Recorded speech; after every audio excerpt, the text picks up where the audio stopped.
The Bush administration's open borders policy and its decision to ignore the enforcement of this country's immigration laws is part of a broader agenda.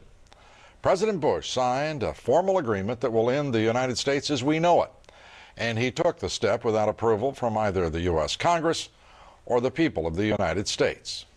Bill Tucker reports. The Security and Prosperity Partnership of North America sounds benign, hardly like a policy that critics call NAFTA on steroids. It's a deal that few have even heard of. It's being done again by very few people at the very top on behalf of the investment class, but the working class of people. Political officials across our country, from communities, from cities and so forth, they don't know anything about this. Yet it was agreed to by Mexico's President Fox, Canada's Prime Minister Martin, and President Bush in 2005. Administration officials counter their critics by saying everything about SPP is on the White House website. And they say the partnership is not a treaty, but more of an outline of priorities between the United States, Mexico, and Canada. Still, some wonder why there haven't been public discussions about the goals being pursued. This SPP includes, for instance, a committee that is sitting down to harmonize our meat inspection and food safety. So how far away from a trade agreement can your dining room table and what you feed your kids be? Other parts of the agreement mention border security as an issue, which include all of North America. In fact, the name of the agreement is not Security and Prosperity of the United States, but of North America. When we elect officials, we expect them to act on our behalf. When we get involved in cooperative frameworks with other countries for joint regulation of fisheries or rail transportation or the skies, we're basically sharing our sovereignty with that government and outsourcing some of what we give our elected officials. As disturbing as some find SPP, there is legislation in the House introduced by Florida's Catherine Harris that closely resembles the goals of the partnership.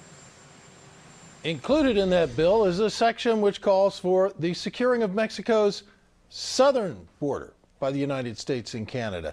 Lou, that's not the border with the United States, that's the border they share with Belize and Guatemala. The idea that the White House would respond that this is on their website, this involves intricate workings amongst the Commerce Department of this country and Canada and Mexico's, of course. A regional prosperity and security program. This is absolute ignorance. And the fact that we reported this, we should point out, when it was signed. But as we watch this thing progress, these working groups are continuing, they're intensifying. What in the world are these people thinking about? Well, they say, look, these are a declaration and an outline of our priorities. And when I called them today, Lou, they said I was the first phone call they had received literally since the deal was first signed. So people are not paying attention, and they're letting them, in fact, get away with this. You know, I was asked the other day about whether or not I really thought the American people had the stomach to stand up and stop this nonsense, this direction from a group of elites in absolute contravention of our law, of our Constitution, every national value. And I hope, I pray that I'm right when I said yes. But this is beyond belief. Bill Tucker, thank you very much. It brings us to the subject of our poll tonight. Do you think maybe somebody should take a vote if we're going to merge the United States with Canada and Mexico? Maybe, you know, people like you and me vote. Yes or no? Please cast your vote at LouDobbs.com. We'll have the results here later in the broadcast. Coming up, a measure to raise wages for the